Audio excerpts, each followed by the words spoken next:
introducing yourselves, introducing you to this crowd. So if you can, real quickly, just a one-liner, two-liner on what you do and what you're currently working on.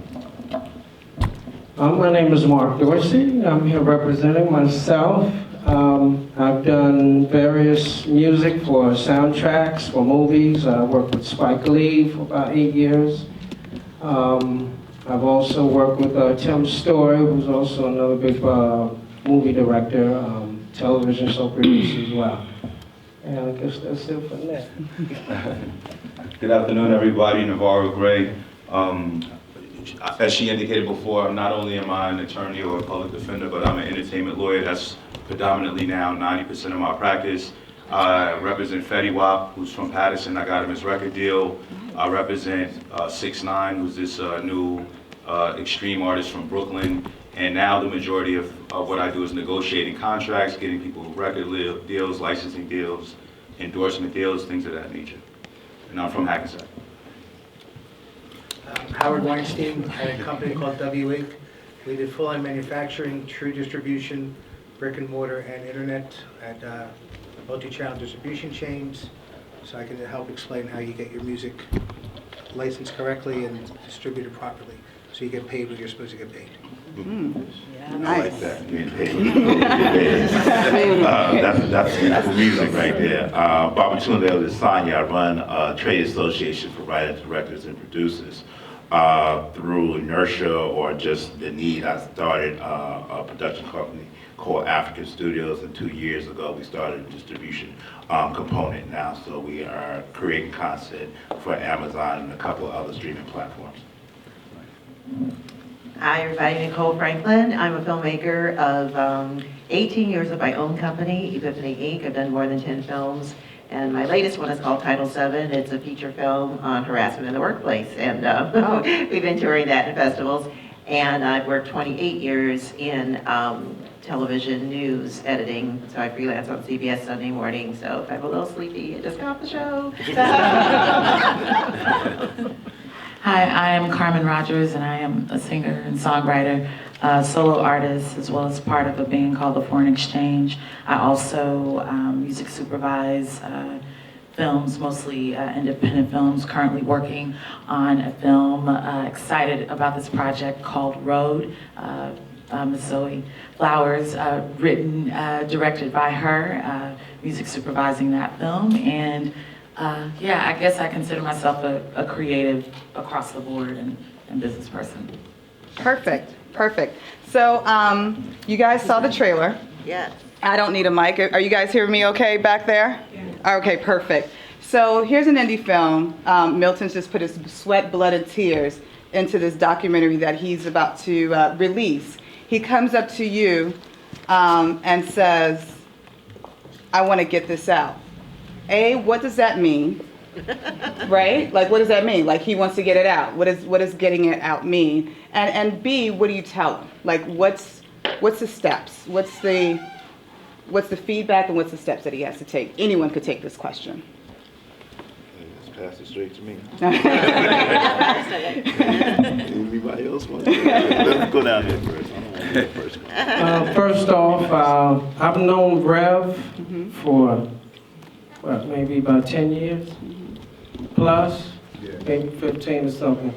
And, you know, I've never seen his creative side outside of him DJing. Yeah. And I just found out his name wasn't Rev, but that's another story. Just being more so, I guess, coming from a creative standpoint, just get it finished before you do anything to it. Get your vision. And then, the rest can be done in post-production.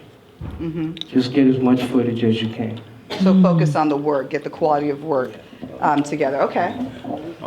Coming from I guess more of a business standpoint, I focus now with helping people develop, I guess, before distribution. So meaning, or be more independent. So I would tell him, once it's finished, we're going to put it out on YouTube or things of that nature, and you try to build up hype around it and get the streams and the views up, and there's ways to recoup independently and receive money offline from these streams and views to yourself.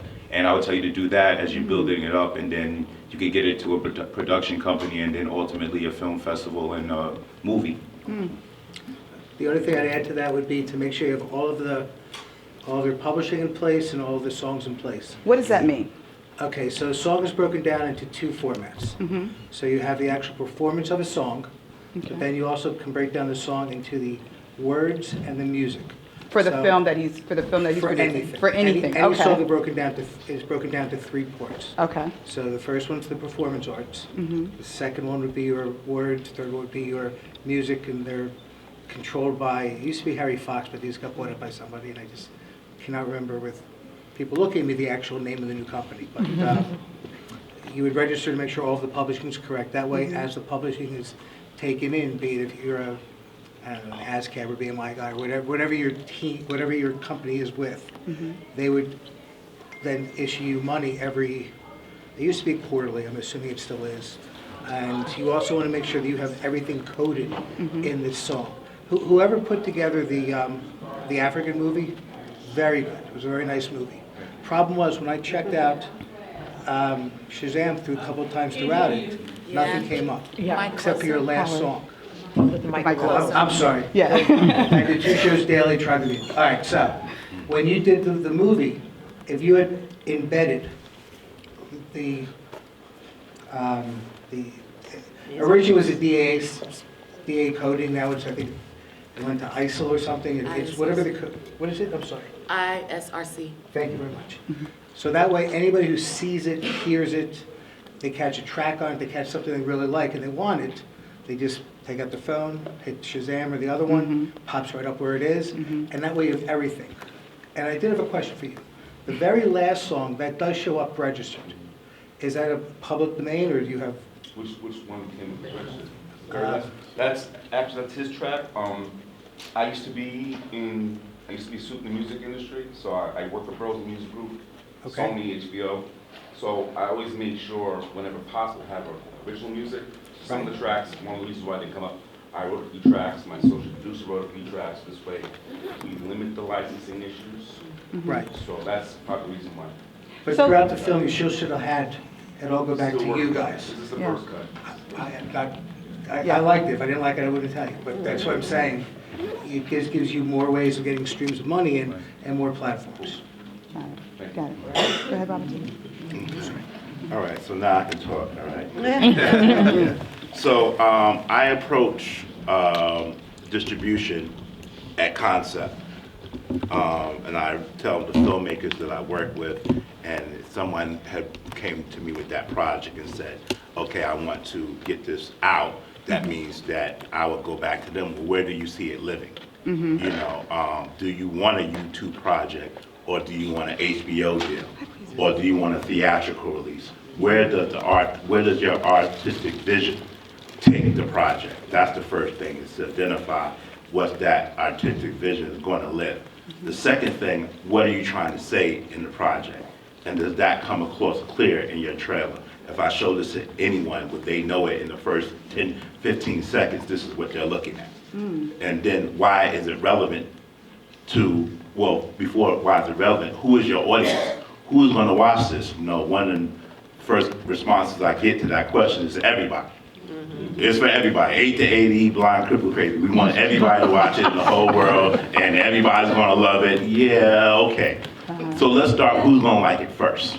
Who's that audience? Because if you have an idea in your head, somebody wants that idea, because we are all spiritual beings and we all share a concept, and the creation doesn't come from our minds or our hearts. It comes from some place that's portrayed through our minds and our hearts. So that creation is in the universe. So somebody is going to like that. And when you figure out, okay, these people are going to like that, are they going to consume it on the platform that you want it to live on?